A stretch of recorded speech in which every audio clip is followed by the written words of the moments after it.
नमस्कार, आप देख रहे हैं देश रोजाना और मैं हूँ बेनजीर हाशमी। खबरों की शुरुआत करेंगे दिन भर की कुछ ताजा सुर्खियों के साथ, फिर बात करेंगे हरियाणा की कुछ खास खबरों की।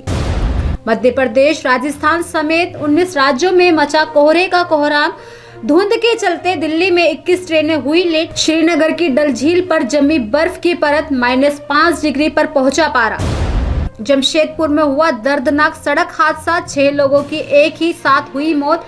डिवाइडर से टकराकर पलटी कार। नए साल के पहले दिन गुजरात ने बनाया वर्ल्ड रिकॉर्ड।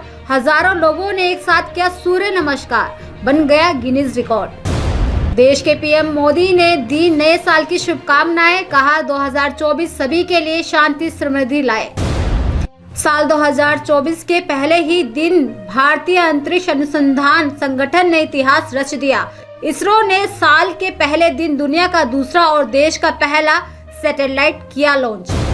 अब उत्तराखंड में जमीन नहीं खरीद पाएंगे बाहरी लोग। सीएम पुष्कर धामी ने उत्तराखंड के लिए नया भू कानून तैयार करने के लिए राज्य सरकार द्वारा प्रारूप समिति की गठित। राजस्थान में आज नए साल से 450 रुपए में मिलेगा गैस सिलेंडर। भाजपा ने विधानसभा चुनाव के दौरान अपने संकल्प पत्र में किया था वादा। तो ये थी अभी तक की कुछ ताजा सुर्खियां। अब बात करते हैं हरियाणा की कुछ खास खबरों की।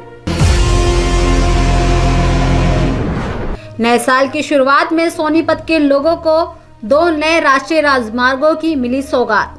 दरअसल जल्द ही इन राजमार्गों पर वाहन रफ्तार बढ़ सकेंगे। बता दें, राष्ट्रीय राजमार्ग के जरिए लोग 35 मिनट में दिल्ली के इंदिरा गांधी इंटरनेशनल हाईवे अड्डे पर 50 मिनट में जिंद का सफर तय कर सकेंगे। वहीं इस वर्ष सोनीपत को 2 राष्ट्रीय राजमार्गों की सुविधा मिलने वाली है, जिससे जिंद की ओर से जाने के लिए सोनीपत के लोग NH 35-2A का सफर कर सकेंगे। वहीं गांव बड़वासनी से दिल्ली में बवाना औद्योगिक क्षेत्र तक पश्चिमी यमुना नहर के साथ 29 किलोमीटर लंबे NH 334P के निर्माण किया जाएगा। विश्व हिंदू परिषद ने अयोध्या में भगवान श्री राम के मंदिर के प्राण प्रतिष्ठा के बाद राम भक्तों को दर्शन कराने की तैयारी की है। 26 जनवरी से 21 फरवरी तक देश भर के 71,400 राम भक्तों को अयोध्या में भगवान राम के दर्शन कराए जाएंगे।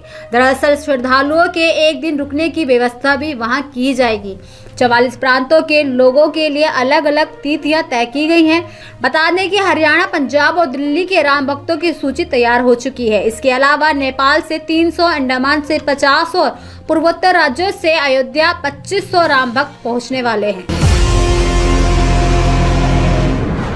जिंद जिले में इंडियन नेशनल लोक दल ने उचाना में प्रदेश स्तरीय महिला सम्मेलन कर एक बार फिर जिले में अपनी ताकत दिखाने में कामयाबी हासिल की है। दरअसल महिला सम्मेलन में महिलाओं की भीड़ ने इस बात को स्पष्ट किया कि जिले में इनेलो अपने पुराने रूप में आई है। इनमें महिलाओं को उनकी ताकत के बारे में बताकर आगामी चुनाव में प्रदेश में इनेलो की सरकार बनाने के लिए कहा गया कि उचाना मंडी में प्रदेश स्तरीय महिला सम्मेलन किया। इनेलो की नीतियों को आमजन तक पहुंचाने का संदेश दिया गया। वहीं इनेलो के राष्ट्रीय प्रधान महासचिव अभय सिंह चौटाला ने कहा कि आज मौजूदा सरकार से हर वर्ग दुखी है। प्रदेश में इनेलो की सरकार बनाने में महिलाओं का बड़ा योगदान रहेगा।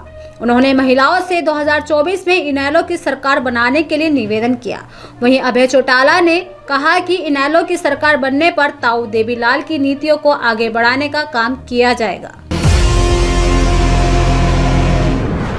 हरियाणा रोडवेज संयुक्त कर्मचारी संघ के राज्य प्रधान आजाद गिल, राज्य महासचिव जगदीप लाठर व राज्य उप प्रधान संदीप रांगा ने कहा कि केंद्र सरकार की तरफ से 26 दिसंबर को लोकसभा में हिट एंड रन संशोधन कानून बिल पास किया गया।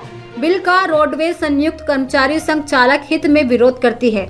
इसके लागू होने से देश और प्रदेश भर का चालक वर्ग बर्बाद हो जाएगा। साथ ही कहा कि इसके विरोध में चालक 1 जनवरी को काले दिवस के रूप में मनाएंगे और काली पट्टी बांधकर काम करेंगे। गिल ने कहा कि इस बिल में प्रावधान है कि अगर कहीं पर कोई दुर्घटना हो जाती है तो बड़े वाहन चालक को घायल व्यक्ति को अस्पताल पहुंचाना होगा। अगर वह ऐसा नहीं करता तो 10 साल की सजा और 5 लाख रुपए का जुर्माना भरना होगा। हिट एंड रन संशोधन कानून विरोध में हरियाणा रोडवेज संयुक्त कर्मचारी संघ उतर आए हैं। उनका कहना है कि 26 दिसंबर को सरकार ने जो कानून लागू किया उससे चालक वर्ग को नुकसान होगा। सरकारी भर्तियों में लेट लतीफी को लेकर कांग्रेस ने मोर्चा खोला। कहा, प्रदेश में बेरोजगारी युवाओं के लिए सबसे बड़ा श्राप है। दरअसल सरकारी भर्तियों में लेट लतीफी को लेकर कांग्रेस के राष्ट्रीय महासचिव और राज्यसभा सांसद रणदीप सिंह सुरजेवाला ने फिर मोर्चा खोल दिया है। उन्होंने कहा कि प्रदेश में बेरोजगारी युवाओं के लिए बड़ा श्राप है। वहीं 15 से 29 साल के हरियाणा के युवाओं में बेरोजगारी की दर 36.2% है। उनके पास ना नौकरी है, ना रोजगार है और ना ही निजी क्षेत्र में नौकरियां मिल पा रही हैं। वहीं सुरजेवाला ने कहा कि पिछले 5 सालों में 45 से अधिक पेपर लीक हुए हैं।